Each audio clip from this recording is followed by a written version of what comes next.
Plantlets. My name is Sean. I'm a houseplant enthusiast from Jakarta, Indonesia. I like to nerd out to the science behind how we can keep our houseplants happy and to multiply them in our homes. So if you're into that kind of content, please do subscribe to my channel and send me likes. So today's video is going to be very interesting. I'm going to propagate some pineapple from pineapple fruit. These are just pineapples that I get from my local supermarket, and in Indonesia we actually have a huge variety of pineapples to choose from. Of course, every region is different, but the propagation and the care and everything is pretty much the same. So this episode is actually dedicated to my sister, who is a pineapple nut. She likes to wear pineapple, she likes to eat pineapple, she likes to be pineapple. But yeah, a real quick history on pineapples. So they're from the border between South Brazil and Paraguay, and then very early on, I don't know the years, but they would spread out throughout all of South America, and it was really popularized in the Aztecs and Mexico. So the Europeans came in and then they found this fruit, they brought it back, and it exploded, of course, with popularity. And then it was brought to India, where it was cultivated, and then Hawaii, which is famous, I think I don't know what year it is too. I don't get my years. I don't memorize my years. But I heard that the pineapple production in Hawaii did decline, and now the #1 production of pineapple, I think, is in the Philippines. So I actually have a lot of varieties to choose from in my grocery stores. For today's propagation, I'm gonna do these two. They're a little bit different. The ones on the left and right, these are actually both I think the most common pineapples. Is the most common ones that you see in supermarkets. I don't really know the plant ID on any of these, so if you do know them, do let me know. We do have a local name for it, but I don't even know if it's as accurate. It goes by region and region. So yeah, feel free to comment down below if you know the species and things like that.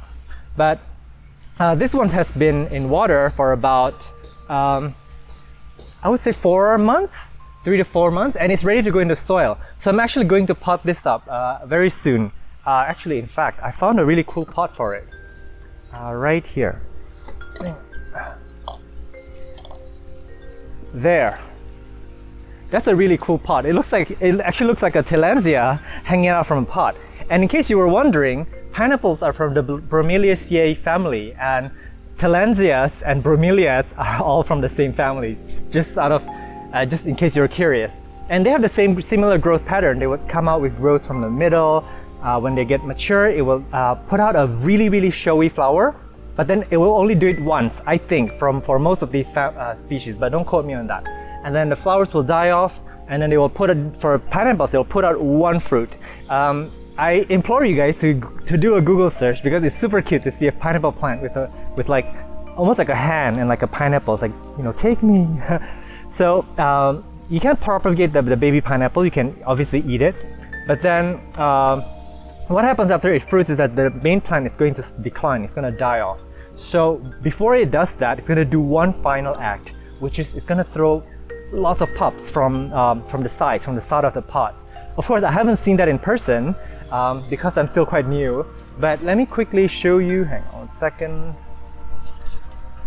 This one, so this has been propagated in water for about 3 to 4 months, about the same time as this plant, and then it was moved to soil. So this has been living in soil for about, I would say, I'm eyeballing it because I can't remember.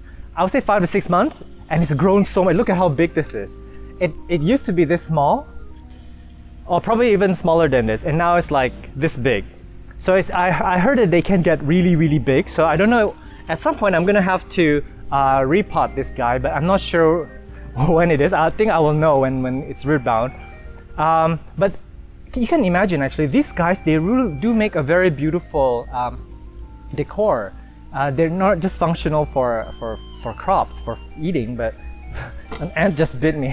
Sorry. Ouch, that really hurts. So yeah, if you give it a really cool pot, you can absolutely use it as a decor. In fact, for this little one, sorry. For this little one, I'm actually gonna put it in this pot. Look at how cute that would look. So yeah. All right, so without further ado, I'm gonna walk you through the process on how you can get them from this to this, and then to this. Okay, so ideally, you want to get a pineapple that is sweet, because whatever pineapple that you propagate from, it's going to have the same genetic material from the fruit. So you don't want to take a... Actually, it smells really good. So yeah, you don't want to take like a sour or a really bitter pineapple and grow it and invest all your time in propagating and growing it. So I'm gonna the camera over there too. Make sure that I'm not blocking anything.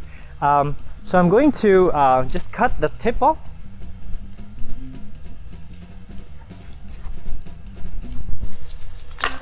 There you go.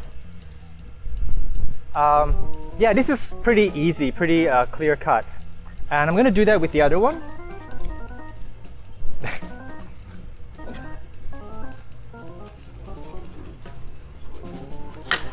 All right. And of course you can go ahead and eat this. I'm gonna smell it. This one smells sweeter, I don't know, but we'll see about that one. So that's done. And then what are you gonna, ooh, ouch. This one is actually very, very feisty. It's got really serrated sort of leaves. So you gotta be very careful. Don't slice yourself. So what you wanna do is actually you wanna take off some of the lower skin, because if that's dipped into water, it's gonna rot.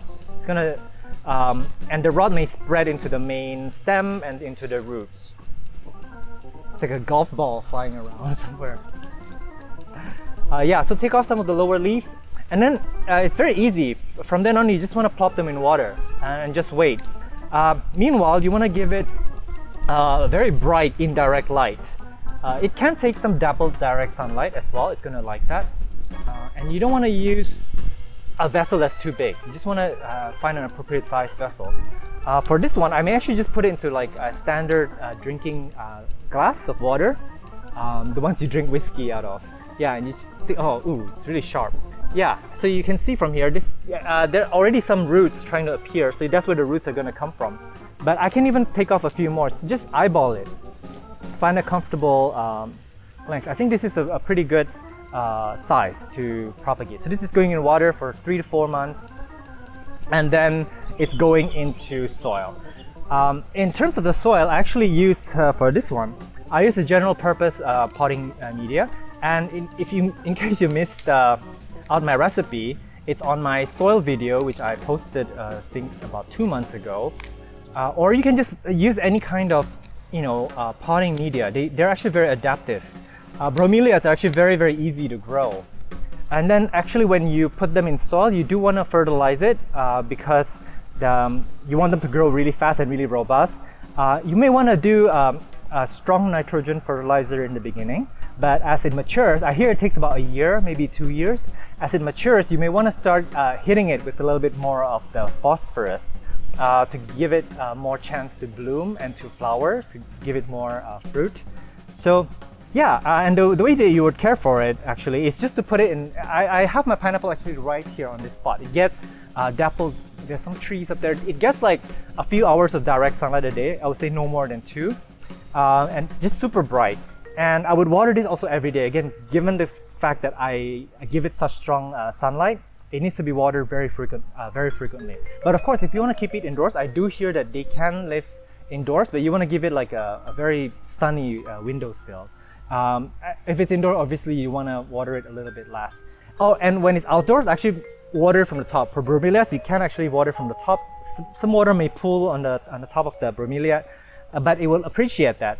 However, if you do that indoors, you may rot the plant because there's not enough evaporation and air circulation indoors. So if you are watering your bromeliads, your pineapple indoors, you definitely want to water it from the side of the pots, keeping the soil, I would say, almost drying out completely between waterings.